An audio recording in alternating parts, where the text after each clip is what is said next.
the burn. 5. Oh, hey there. I was just toning my board. You see, there's a new Street Fighter game out, and if you want to survive in the online jungle, you need to be strong in both body and mind. But Phil, my body is flabby and my mind is feeble. That's why you're watching my videos. But not to worry, I'm going to show you what it takes to become a Grand Master in Street Fighter V, and thus real life. First, you're going to need a suitable controller. I recommend the Atomic Play budget third-party PlayStation 2 controller with the handles all messed up from where the dog took a bite out of it.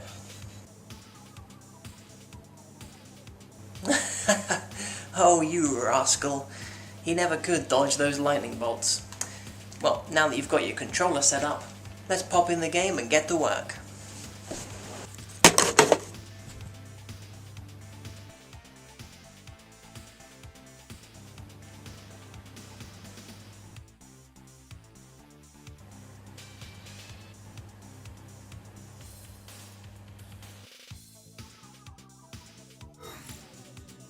Alright.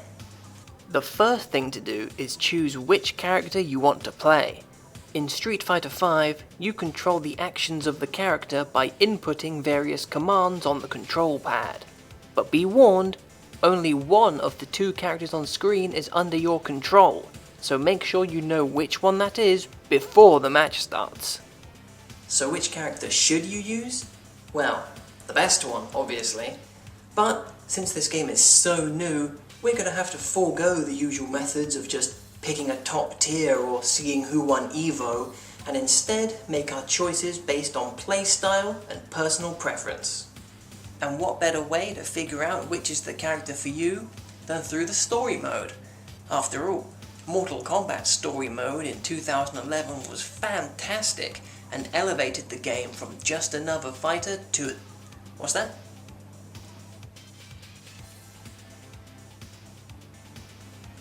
Oh, the story mode isn't available yet, but there are individual character primers for the story mode. You know, the classic Street Fighter arcade mode. You get a little cutscene at the beginning, do some fights, maybe smash up a car or some barrels, eventually you fight your rival with a special cutscene, and then it's the final boss and the ending movie. Well, Street Fighter V doesn't have an arcade mode, but it does have these cheap, sketchy storyboard bits to go along with maybe 3 fights per character? Whoa, Vega, what happened, buddy? I thought you were supposed to be the most beautiful man in the world. And look at this weirdo. Dude looks like a thin man from XCOM. He even shoots poison. Not that I'm complaining, Fang is awesome. He looks like he just walked off the set of a 1970s kung fu movie. And his name is spelled as an acronym for what, after a thorough investigation of his story mode, character bio, and Street Fighter wiki page, appears to be no reason whatsoever. Maybe he's a member of Blood Moses. Yep, Tales of Game Studios presents Chef Boyardee's Barkley Shut Up and Jam Gaiden Chapter 1 of the Hoops Barkley Saga parodied that trope back in 2008, and people are still doing it. Even if the sequel never comes out, I'm still glad to have backed the Kickstarter. Heck, when it comes to Kickstarters, sometimes it's best if the game never does get released.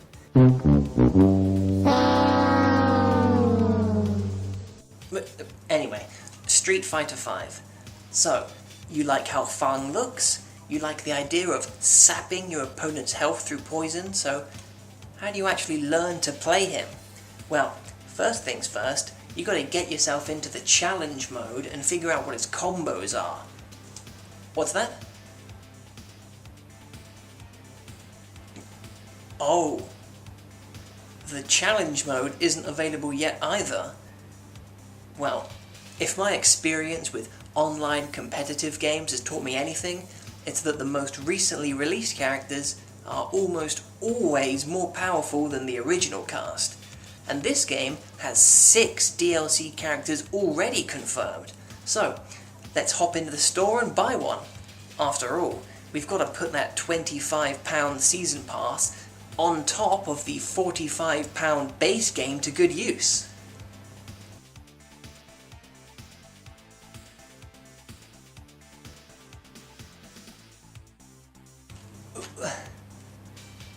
Where's the game? Where is it? It's full price, it's in stores now, but there's nothing there. Let's say I just wanted to play some casual games with a stranger over the internet. I've played a few people in ranked mode who disconnect as soon as they lose without penalty, and the servers are so broken that even if I win, sometimes it just doesn't count anyway, so let's hop into a casual match and play some sets. We can learn the ropes with real competition, but nothing's on the line. Hopefully we'll get a good, strong opponent we can play over and over. Best of 3, first to 10. If the matches are close, I don't mind fighting all day long. That's why the fine folks at Capcom made it so you can only ever play a single casual match at a time. And when playing online, you have to choose your character from the battle settings in the main menu instead of on the character selection screen like every other video game ever made. It still loads the character selection screen, you just skip straight to the pose down, so it doesn't even save that much time. Sorry, I got off track again. This is an instructional video, not a review. Although, if it were a review, my final score would be a 6.5 out of 10. But we're not here to judge the game, just the players. So without further ado, here are my 5 Street Fighter V top tips for guaranteed success. Number 1. Deplete the opponent's life gauge. This can be done in many ways, such as through combos, throws, and jumping medium kick. Number 2. Prevent the opponent from depleting your life gauge. If the gauge empties completely, you will lose.